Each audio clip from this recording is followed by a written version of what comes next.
ശുദ്ധമായ ഭക്തിയോഗം എന്നത് സകലത്തിലും ഈശ്വരനെ കാണാൻ കഴിയുക എന്നതാണ്. ഭക്തിയോഗം 2 തരത്തിലുണ്ടെന്നാണ് പറയപ്പെടുന്നത്, ശുദ്ധവും അശുദ്ധവും.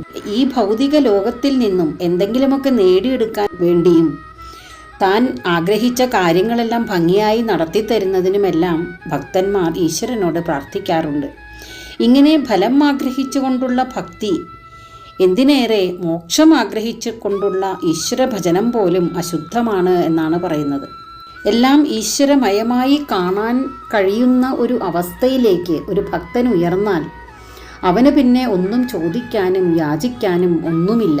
കാണുന്നതെല്ലാം ഈശ്വര പ്രതിരൂപങ്ങളും കേൾക്കുന്നതെല്ലാം ഈശ്വര കീർത്തനങ്ങളും ചെയ്യുന്നതെല്ലാം ഈശ്വര പൂജയും സർവവും ഈശ്വരമയവുമായി അനുഭവപ്പെടുന്ന ഭക്തൻ്റെ മനസ്സ് സർവാത്മഭാവത്തിന് അടുത്തെത്തിക്കഴിഞ്ഞു.